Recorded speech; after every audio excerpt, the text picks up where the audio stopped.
Make it fun. Make it fun. Ha! Make it fun. I got to make it fun. Make it fun. Cornelius, Corney Mims. How did I first get exposed to music? Music was always in my house as a young child. My parents, although they're not, they never pursued music as a profession, they happen to be extremely musical people just naturally.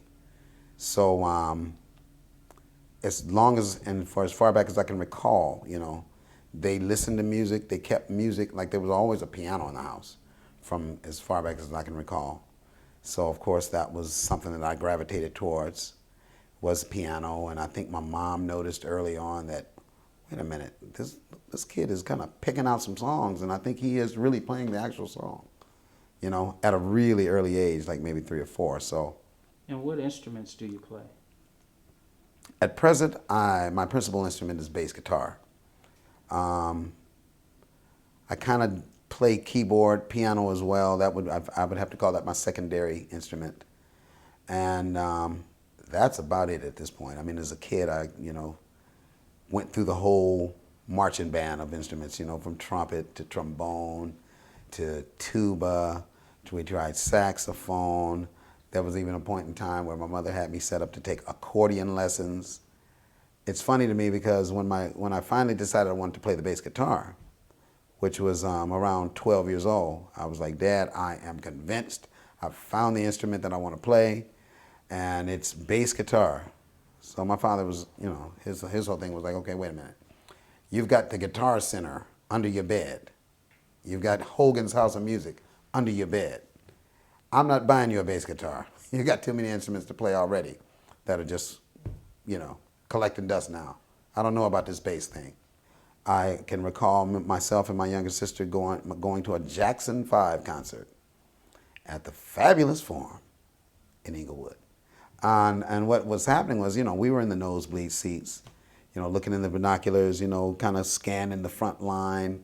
And of course, Michael was the focal point at that time. He was, that was it, Jackson 5. But in any event, as I was scanning that front line with the binoculars, for some reason I got to Jermaine Jackson. And man, he just looked so cool. I didn't even know what he was doing, but he looked cool doing whatever it was. And who are some of your musical influences?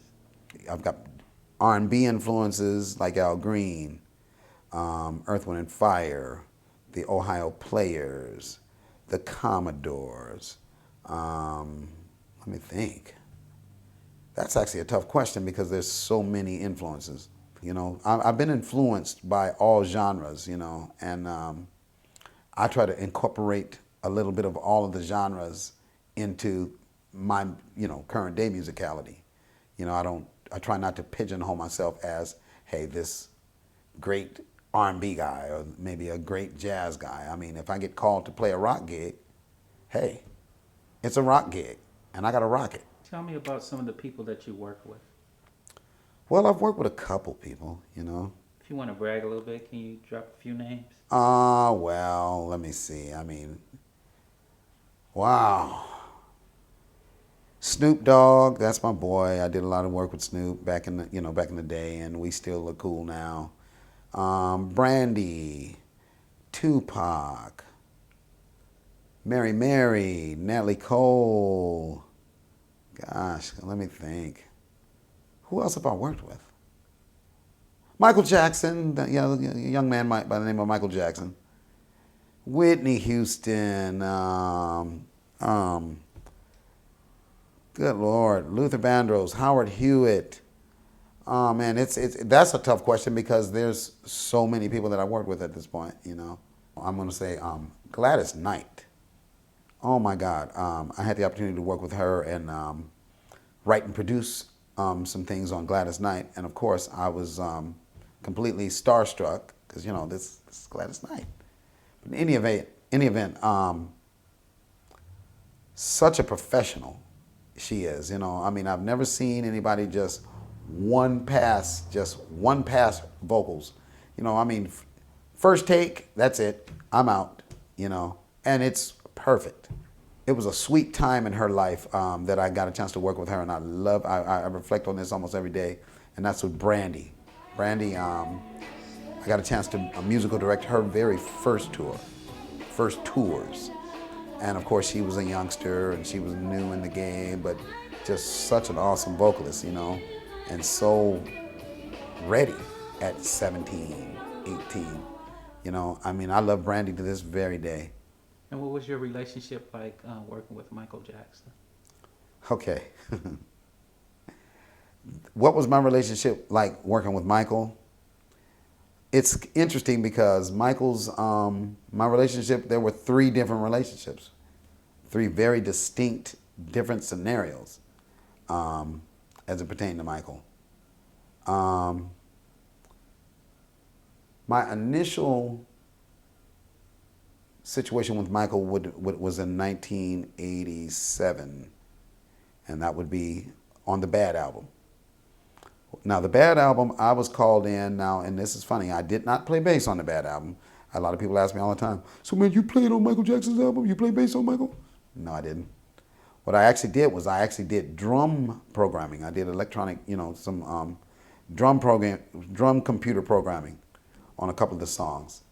And I was brought into that project via one of my mentors and a guy that took me under his wing earlier by the name of Arie Brown.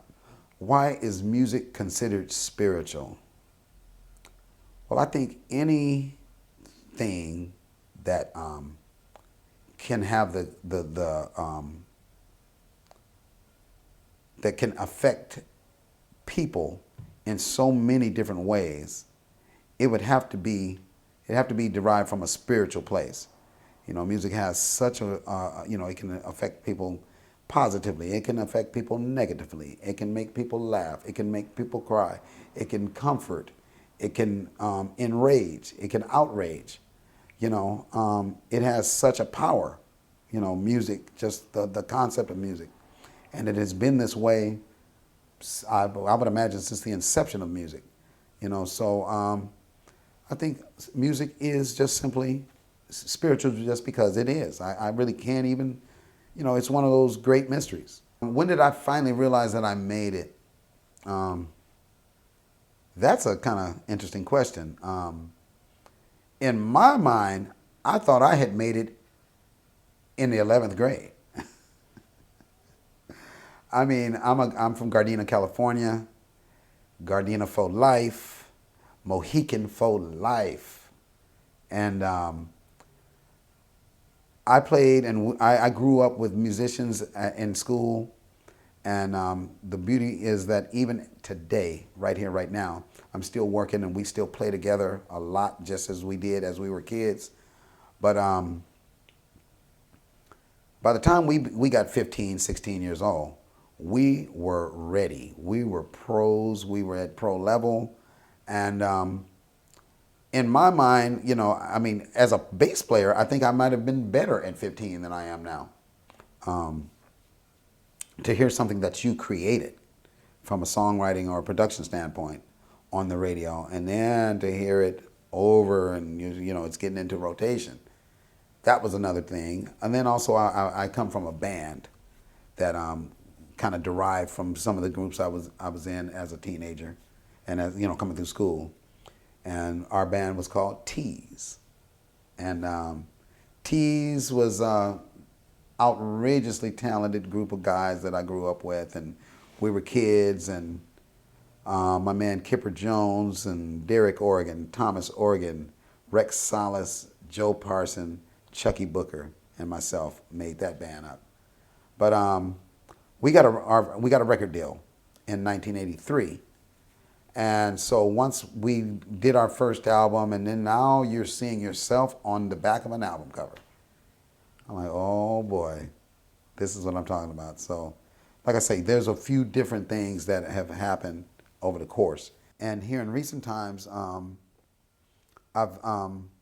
been able to partner with an extremely dear friend of mine, Sandra Jones. And right now we're working in tandem on a foundation that she's put together in memory of her brother, who is one of my best friends that I grew up with, and he and I shared childhood, adulthood, everything, and he passed away a couple of years ago. But I'm now working with the Roderick D. Jones Scholarship Foundation, and that's a situation where we're able to work with young musicians, high school age, middle school age, and award them with financial scholarships. And I'm also trying to step in and, along with the financial scholarships, give them opportunities to perform and to be around the music industry and around some of the heavyweights that do it, that can share, their experiences, share their, their craft with these young kids. And we are doing a wonderful work right now, and it's just really it's really a rewarding experience right now to be working with the Roderick D. Jones Foundation, along with the other situations that I'm involved in, so that's kind of, again, yet another motivator, the RDJ Foundation. What advice would you give to someone that's thinking about getting involved in the music industry? What advice would I give to someone that's thinking about getting involved with the music industry? Don't do it! No. No, if you're thinking about getting involved in the music industry, one thing, if it's music that you're looking to get into, because like I said, when you think about the music industry, or when you say industry, that opens up a very wide, broad spectrum of potential careers in music. So now, also be mindful of the fact that the music industry does encompass a lot of different career opportunities. Everybody can't be Beyonce, and then the other thing is, Beyonce can't be Beyonce without the plethora of other careers that are attached to Beyonce.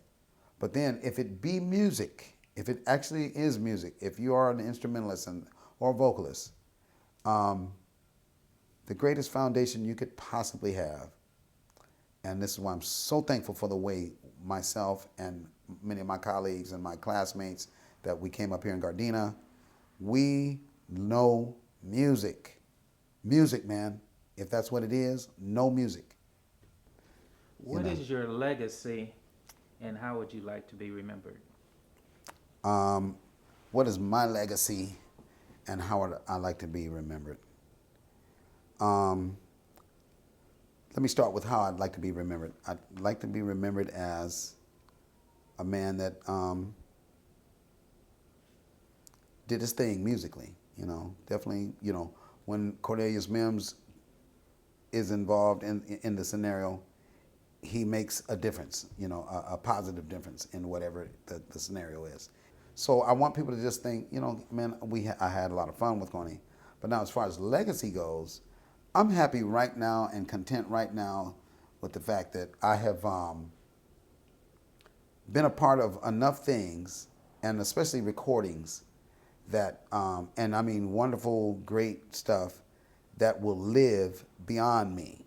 So I think the work that I've had the opportunity to be a part of and have an involvement in that made a difference in it, it'll live even beyond my years here on earth. And that will carry my legacy on further. All right, thank you for the interview. You're very welcome, brother.